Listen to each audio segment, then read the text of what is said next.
मतलब ये biogas slurry से भी ज्यादा न्यूट्रिशियस खाद है। हाँ जी, कई गुना ज्यादा न्यूट्रिशन है इसमें, और खरपतवार का सीड नहीं आएगा इसमें, जमीन को तैयार करता है। तो लिक्विड निकलती है खाद। खाद बिल्कुल लिक्विड पानी की तरह निकलती है। तो आपने जब इस खाद का टेस्ट भी करवाया तो हाँ, क्या बिल्कुल। फर्क निकला बायोगैस स्लरी और इसमें? कुछ फर्क निकला? पूसा में भी मैंने टेस्ट कराए हैं, प्राइवेट लेबोरेटरी में भी 2-3 जगह देश में टेस्ट कराए हैं, अच्छी लेबोरेटरियों में, तो सारे इसमें पोषक तत्व हैं। Zinc, calcium, phosphorus, organic matter 47% है और 27% ऑर्गेनिक कार्बन। नमस्कार दोस्तों ऑर्गेनिक खेती करने वाले या गुड एग्रीकल्चर प्रैक्टिस करने वाले किसानों को ऑर्गेनिक खाद की जरूरत पड़ती है। हमने कई वीडियो में दिखाया कि बायोगैस प्लांट से स्लरी निकलती है, बहुत अच्छी खाद होती है ऑर्गेनिक खेती के लिए भी या किसी भी तरह की खेती के लिए। लेकिन उससे भी आगे बढ़कर है बायोडाइजेस्टर, जिससे कम गोबर में ऐसी खाद निकलती है जो बहुत ज़्यादा न्यूट्रिशियस है और बहुत ही कम खर्च में किसानों के लिए ऑर्गेनिक खेती करना इससे संभव हो रहा है। ये एक बायोडाइजेस्टर बनाया है रामेश्वर धायल जी ने। बहुत से लोग बना रहे हैं, लेकिन खास बात यह है कि बहुत कम खर्च में बहुत अच्छी क्वालिटी की खाद मिलती है। तो इस वक्त मैं हूँ राजस्थान के जयपुर जिले के एक छोटे से गांव के खेत में, जहां ये बायोडाइजेस्टर के बारे में डिटेल में बताएंगे रामेश्वर धायल जी। तो चलिए शुरू करते हैं। टेक्निकल फार्मिंग चैनल को सब्सक्राइब करें और बेल आइकन भी दबाएं ताकि आगे आने वाले वीडियो की नोटिफिकेशन आपको मिलती रहे। रामेश्वर जी नमस्कार। नमस्कार साहब। आप जयपुर के कौन से गांव के रहने वाले, पहले तो ये बताइए। साहब ये छोटी डूंगरी जयपुर है। छोटी डूंगरी जयपुर। हाँ खेत में आप रहते हैं? हाँ जी। आपने बनाया है बायोडाइजेस्टर। हाँ जी। तो ये बायोगैस प्लांट से कैसे बेहतर है और कैसे कम गोबर की जरूरत पड़ती है, ये बताइए जरा दर्शकों। उनका फोकस बायोगैस है और हमारा फोकस बायो फर्टिलाइजर है। गैस तो मिलनी है, हम खाद अच्छा बनाते हैं इसमें। क्या फर्क है बायोगैस प्लांट में और इसमें? फर्क ये हो गया कि वो गहरे कुएं के नुमा बनता है उसका स्ट्रक्चर, तो उसमें वो चीजें दबके और फर्मेंट नहीं होती। इसको हमने ना तो गहरा, बहुत गहराई में दे रहे हैं, उसमें 4 फीट तक खाद रहता है, इसमें 2 फीट तक खाद रहता है इस मॉडल में। तो क्या होता है कि नीचे का दबाव नहीं होता और उसके लिए फ्लो मिल जाता है। इसमें क्या अलग डालना पड़ता है? अलग उसमें ये हो गया, वहां तो अपन गोबर गैस में तो जैसे 100 किलो गोबर को 100-150 लीटर पानी के साथ डाल के 10-15 दिन में निकाल लेते हैं। यहाँ हम क्या करते हैं, 100 किलो गोबर को 500 लीटर पानी के साथ इस ट्यूब में डालते हैं। उसमें थोड़ी बहुत बची हुई छाछ 1-आध लीटर, 4-5 लीटर गोमूत्र और 1 किलो गुड़ डालते हैं। ठीक है। कुछ पौधों के 5-10 किलो पत्तियां डालते हैं, पौधों की 5-7 किलो कटिंग करके और उनकी चॉप करके पत्तियां डाल देते हैं। अलग अलग तरह की पत्तियां बदलते रहते हैं। तो इसको फिर इस ट्यूब में 50 दिन छोड़ देते हैं उस लिक्विड को। ठीक है। तो ये एकदम तरल खाद निकलने लग जाता है, जो ड्रिप में बहुत आराम से दिया जा सकता है, जिसमें सारे पोषक तत्व, फर्स्ट, सेकंड, थर्ड लेयर, तीनों लेयर के सभी तरह के सूक्ष्म तत्व, पोषक तत्व मिलेंगे। और उसके साथ में सबसे जरूरी है सारे जीवाणु जो जरूरी है खेती को, वो रिच कंडीशन में मिलेंगे आपको, तो जिनका CFU काउंट बहुत हाई होगा। मतलब ये बायोगैस स्लरी से भी ज्यादा न्यूट्रिशियस खाद है। हाँ जी, कई गुना ज्यादा न्यूट्रिशन है इसमें, और खरपतवार का सीड नहीं आएगा इसमें, जमीन को तैयार करता है। तो लिक्विड निकलती है खाद। खाद बिल्कुल लिक्विड पानी की तरह निकलती है। तो आपने जब इस खाद का टेस्ट भी करवाया तो हाँ, क्या बिल्कुल। फर्क निकला बायोगैस स्लरी और इसमें? कुछ फर्क निकला? पूसा में भी मैंने टेस्ट कराए हैं, प्राइवेट लेबोरेटरी में भी 2-3 जगह देश में टेस्ट कराए हैं, अच्छी लेबोरेटरियों में, तो सारे इसमें पोषक तत्व हैं।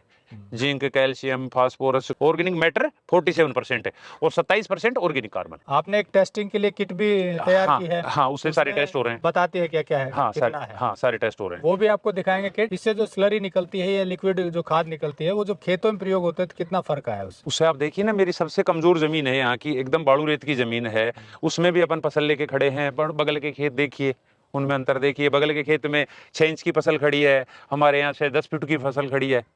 किसानों ने भी तो यूज किया होगा। हाँ, देश भर में 7,000 किसान अपने साथ काम कर रहे हैं आज खुशी सफलता से। 7,000 लोगों तक पहुंचा चुके हैं। 7,000 लोग ये यूनिट लगा के सफलता से पूरे देश में काम कर रहे हैं। अच्छा। हाँ जी। तो उसमें उनका क्या रिजल्ट है? मतलब उन्होंने बिल्कुल रासायनिक बिल्कुल बंद कर दिया है, कोई जरूरत नहीं है उनको रसायन की। बिना रसायन के जो सब्जी कर रहे हैं, वो कुछ दवाइयाँ लेते होंगे, बाकी तो जो और फसल करते हैं उनको ना दवाई का खर्चा है ना खाद का खर्चा है, यूरिया DAP का खर्चा 0। तो इसकी जो खाद है वो इतनी न्यूट्रिशियस है कि उनको रासायनिक खाद धीरे धीरे कम हो गई है या बंद हो गई? नहीं, बंद कर दो ना आप, धीरे धीरे की भी जरूरत नहीं। अच्छा। हाँ, डायरेक्ट बंद कर दो, क्योंकि मेरे से खराब मिट्टी तो देश में हो ही नहीं सकती। बालू मिट्टी है, हाँ। बहुत कम न्यूट्रिएंट्स है, लो कार्बन है। बिल्कुल, देश भर के किसान आते हैं, वो कहते हैं हम तो इसको मिट्टी नहीं कहते। अच्छा। हाँ, क्योंकि बालू मिट्टी है। हाँ, ये तो इसमें कैसे आप खड़े हो? तो और देश में मैंने भी जगह जगह जाके देखा है, तो बहुत अच्छे रिजल्ट हैं इसके। तो इस तरह से अब खर्चे की अगर बात करें तो जमीन के लिए कितना बड़ा चाहिए ये बायोडाइजेस्टर और कितना खर्चा है? साहब, अपन इसमें 2 तरह की ट्यूब बनाते हैं जी। एक तो ये अपन ये मॉडल बनाते हैं इस तरह का, जिसमें इसकी लंबाई होगी 20 फुट बाई 5 फुट। ठीक है। और ये 20 बाई 5 का है, ये 5 किलो गोबर से चलता है। 50 लीटर प्रतिदिन खाद बनाएगा ये। ठीक है। रोजाना की 50 लीटर खाद बनेगी और इसमें गैस कम बनेगी। मतलब कोई जैसे खाद के लिए काम मिलेगा उसके लिए ये परफेक्ट है। जिसको गैस ज्यादा चाहिए उनके लिए वो दूसरा मॉडल बनाया है अपन ने। इसमें कितना बड़ा है वो? ये 4.5 क्यूबिक मीटर 14,000 का है। ये 4.5 क्यूबिक मीटर इसमें? इसकी टोटल कैपेसिटी 4.5 क्यूबिक मीटर है। 50 लीटर पर डे खाद मिलेगा इसमें। कितना गोबर डालना होगा? 5 किलो गोबर डेली का? डेली का। और उसमें और क्या क्या डालना होगा? 5 किलो गोबर, 1 लीटर गोमूत्र, 1 लीटर छाछ, 1 आधा लीटर और 100 ग्राम गुड़ और 1 किलो पेड़ों के पत्ते। ये डेली डालना है? ये डेली डालना है। गुड़ भी डेली 1 किलो? नहीं 100 ग्राम, जिसको आप 4 दिन में उठा के 400 ग्राम डाल सकते हो, 6-7 दिन में आधा किलो डाल सकते हो। तो ये सब डाल करके और 50 दिन छोड़ेंगे अपन इसमें। मतलब डालते जाएंगे तो 50 दिन में ये भर जाएगी। जब 50 दिन बाद आउटपुट से निकलना शुरू हो जाएगा तो फिर 50 लीटर डालेंगे, 50 लीटर निकालेंगे। तो इसमें कितने एकड़ के लिए सफिशिएंट है ये 1 एकड़ जमीन के लिए सफिशिएंट है साहब। तो इसमें आप अगर दिखाएं तो किधर से ये डलेगा? इधर से? इसका इनलेट यहाँ उधर लगेगा, ये आउटलेट है। ये आउटलेट है? हाँ, अभी फिटिंग लगा हुआ मॉडल दिखा देंगे। और यहाँ पर इनलेट है? हाँ, यहाँ पे इनलेट लगेगा, ये इनलेट आएगा। यहाँ से पानी और गोबर जाएगा? यहाँ से पानी और गोबर जाएगा, 50 दिन इसमें रहेगा और फिर जो लेवल ऊपर होगा वहां का उसमें निकल जाएगा। और उस वाला? ये दूसरा नया मॉडल बनाया है हमने। एक्चुअली समस्या ये आ रही थी, कुछ लोगों की गैस की रिक्वायरमेंट ज्यादा थी, तो गैस की रिक्वायरमेंट ज्यादा होने की वजह से है ना, जो हमें ये नया मॉडल बनाना पड़ा। इसकी खासियत ये है, ये 4 फीट जमीन में लग जाएगा सब। अच्छा। ये 10 foot by 5 foot by 5 foot है। 10 फुट लंबा, 5 फीट चौड़ा और 5 फीट हाइट है। तो ये यहाँ तक जमीन में लग जाएगा 4 फीट। 1 फीट इसमें गैस रहेगी। तो इसमें 10 किलो गोबर आ जाता है, 100 लीटर रोजाना की खाद बनती है, एक परिवार की गैस बनेगी और 2-2.5 एकड़ जमीन के लिए पर्याप्त है। अच्छा, ये आपने बताया, अगर साइड से हम दिखाएं जी तो कितने बाय लंबा कितना है? ये 10 फुट लंबा है। ये 10 फीट लंबाई होगी, 5 फीट इसकी हाइट होगी और 5 फीट चौड़ा? 5 फीट इसकी चौड़ाई होगी। नीचे जमीन में आधा यहाँ तक ये जमीन में जाएगा और फिर ऊपर इतना रहेगा? इतना ऊपर रहेगा, इसमें गैस रहेगी, इस लेवल तक खाद रहेगा जमीन में। सिर्फ इसमें 10 किलो गोबर डेली चाहिए? इसमें 10 किलो गोबर सहित 100 लीटर सामग्री डेली चाहिए। पानी और हाँ बाकी? हाँ, 7-8 गुना पानी हो गया 10 किलो गोबर के साथ में, कुछ गोमूत्र, कुछ छाछ, कुछ किचन वेस्ट, कुछ फ्रूट वेस्ट, कोई पत्तों का वेस्ट, ऐसा करके 100 लीटर सामग्री टोटल हो गई। उसके बाद 50 दिन तक रखना है? फिर 50 दिन तक इसके लेवल से ऊपर ही नहीं आएगा, वो 50 दिन में वो लेवल पूरा करेगा। ये इसी कैलकुलेशन से तैयार किया है। फिर यहाँ से निकलने लग जाएगा। आइए आप इधर आइए। जैसे ही आपके 51 दिन होंगे तो इस लेवल को क्रॉस करेगा, फिर आपको प्रतिदिन 100 लीटर मिलने लग जाएगा, वाल खोलोगे तो ये जो 100 लीटर मिलेगा आप उसको खेत में सीधा देना है? नहीं, इसको डाइल्यूट करके और 5% से तो अपन इसका स्प्रे करते हैं और बाकी 5 से अधिक % में डाइल्यूट करके, 5 गुना से अधिक में डाइल्यूट करके खेती में सीधा उपयोग कर सकते हैं। 5 गुना पानी डालना है? मिनिमम 5 गुना पानी डालना है। थोड़ा ज्यादा भी डाल सकते? और खूब ज्यादा, कितने बोरवेल में मिलाओ ना आप 100 लीटर, चाहे दिन भर के बोरवेल में 100 लीटर मिलाओ, कोई दिक्कत नहीं। तो इससे फिर सिंचाई करेंगे तो उसको पूरी न्यूट्रिशन खाद मिल जाएगी और किसी भी तरह की बाहर की कोई सपोर्टिंग खाद की जरूरत नहीं है। तो ये कितने हजार का है? ये 7 क्यूबिक मीटर की यूनिट हो गई। एक परिवार के लिए 5 लोगों के लिए गैस पर्याप्त मिल जाएगी, 100 लीटर रोजाना का खाद मिल जाएगा और ये यूनिट पड़ेगी 16,000 रुपए की, जीएसटी सहित। अब बात करते हैं कि इसके आउटपुट की खाद से जो फायदा मिलेगा। हाँ जी, खेती में क्या फायदा मिलने वाला है? खेती में साहब इससे जमीन सुधरेगी, जमीन में कार्बन बढ़ेगा तो सारे पोषक तत्व रुकेंगे जमीन में, सभी सूक्ष्म जीवाणु रुकेंगे जमीन में, तो वो रुकेंगे, वो काम करना शुरू हो जाएंगे, तो मिट्टी आपकी मुलायम हो जाएगी, जड़ें चलने लग जाएंगी मिट्टी में, पौधा खड़ा हो जाएगा। तो इस तरह से ये बायोगैस प्लांट से भी ज्यादा कारगर है? हाँ जी, बायोगैस प्लांट से तो 100 गुना ज्यादा कारगर है साहब। कम गोबर में ज्यादा खाद?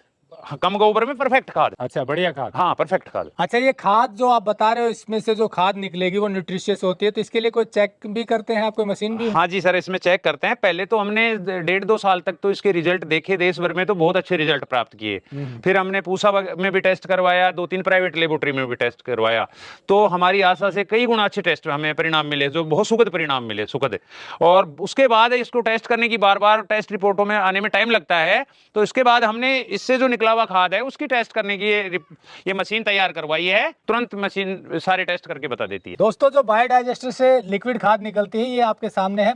इसको चेक करने के लिए भी इन्होंने एक मशीन बनवाई है जो 7-8 चीजें चेक करती हैं, जिसमें ये मॉइस्चर चेक करती है, ORP oxidation retention potential check करती है, और इसमें डिजोल्व ऑक्सीजन चेक होता है, pH है, टेम्परेचर है, TDS है, इलेक्ट्रिकल कंडक्टिविटी है, नाइट्रोजन, फास्फोरस और पोटास की ये रीडिंग देती है। तो इसके हिसाब से रिपोर्ट जब इन्होंने चेक की इसकी, तो उसमें बहुत ही अच्छा इसमें न्यूट्रिशन मिला और ये सारी चीज़ें इसमें परफेक्ट तौर पर मिली। तो प्रैक्टिकली आपको करके दिखाएंगे अभी। ये देखिए ये पीएच वगैरह 5 एनपीके पीएच वगैरह 5 का सेंसर है, मॉइस्चर पीएच और एनपीके। अच्छा, ये 5 सेंसर हो गया, ये डीजल ऑक्सीजन हो गया और ये ओआरपी हो गया। ये 5 टेस्ट, ये हो गए 8 टेस्ट अपने। अच्छा, इसमें अब इसमें रेंज आ जाएगी अपने आप। अच्छा, हाँ। ये टेस्ट करने की रिपोर्ट वो है मशीन है कि इस खाद में जो लिक्विड खाद बायोडाइजेस्टर से निकला है उसमें कितना न्यूट्रिशन वैल्यू है। जो मैंने बताया आपको 10 चीज़ें हो गई है जो इसमें ये चेक करती है। तो ये प्रैक्टिकली भी इसमें रिपोर्ट आ जाएगी। ये देखिए, अब रीडिंग की बात करें तो ये सामने आपको नज़र आ रही है। Moisture, ORP, dissolve oxygen, pH level 6.5 है, टेम्परेचर आपको 26.40, टीडीएस 1310, इलेक्ट्रिकल कंडक्टिविटी 2620, नाइट्रोजन 512। देखिए अभी थोड़ा टाइम लग रहा है तो थोड़ा बढ़ भी गया है। फास्फोरस और पोटास, ये देखिए आपको नज़र आ रहा है, फास्फोरस 1230, पोटास 1231 और नाइट्रोजन 512। आप अगर इसको आप चेक करेंगे दूसरे खाद से तो आपको पता चलेगा कि जितना लिक्विड यूरिया में जो एनपीके होता है वही इसमें है। वही इसमें है, बिल्कुल। तो बहुत ज़्यादा न्यूट्रिशियस है। तो इसका मतलब ये खाद बेहतरीन काम करती है और बेहतरीन गुणवत्ता है इसमें। तो दोस्तों, इस तरह से ये प्रूव्ड है कि जो इसकी खाद है बायोडाइजेस्टर की वो बहुत ही न्यूट्रिशियस है। अब आपको चलिए प्रैक्टिकली दिखाते हैं कि वो खाद कैसे निकल रही है।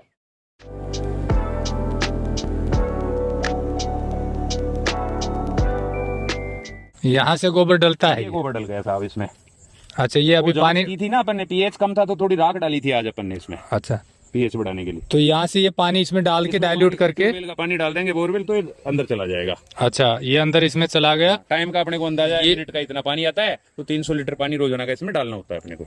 और ये कितना बड़ा है जो सामने? ये 10 बाई 40 फुट की ट्यूब है जिसमें 300 लीटर पर डे का खाद मिलेगा।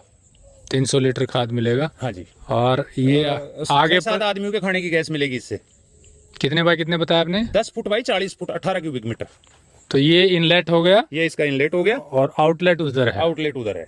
चलिए वो भी देख लेते हैं। तो ये आउटलेट है इधर का? हाँ, ये आउटलेट है साहब इसका। और इसको यहाँ से ऑन करेंगे, ये खाद आने लग जाएगा।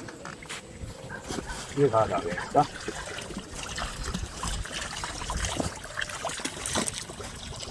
ये ऐसी खाद आएगी इसमें। अच्छा, ये लिक्विड खाद निकलती है। लिक्विड खाद निकलेगी और इसी किसी खाद तरह की कोई बदबू नहीं है, किसी तरह के कोई उसमें वो नहीं है, एकदम बहुत मतलब एकदम बड़ी। तो इसको यहाँ से ड्रिप में दे सकते हैं सिंचाई? यहाँ से छान के ड्रिप में दे सकते हैं। स्क्रीनिंग कुछ लगाना पड़ेगा यहाँ पे, मैंने तो फिल्टर में छंट जाती है, नहीं तो स्क्रीनिंग। तो आप यहाँ इसको इकट्ठा कर लेते हैं ऐसे? हाँ जी, इसको इकट्ठा कर। एलगी भी देख रहा हूँ मैं इसमें, एलगी आ गई है। एलगी आई है साहब इसमें। कल ही ये खाद निकला था तो एक दिन में एलगी आ गई, जबकि आज धूप भी कम थी। तो इससे तो नाइट्रोजन भी काफी रिच हो जाता है। इससे नाइट्रोजन बढ़ जाएगा एलगी से। क्लाइमेट का नाइट्रोजन लेके एलगी इसको पानी को रिच कर देगी।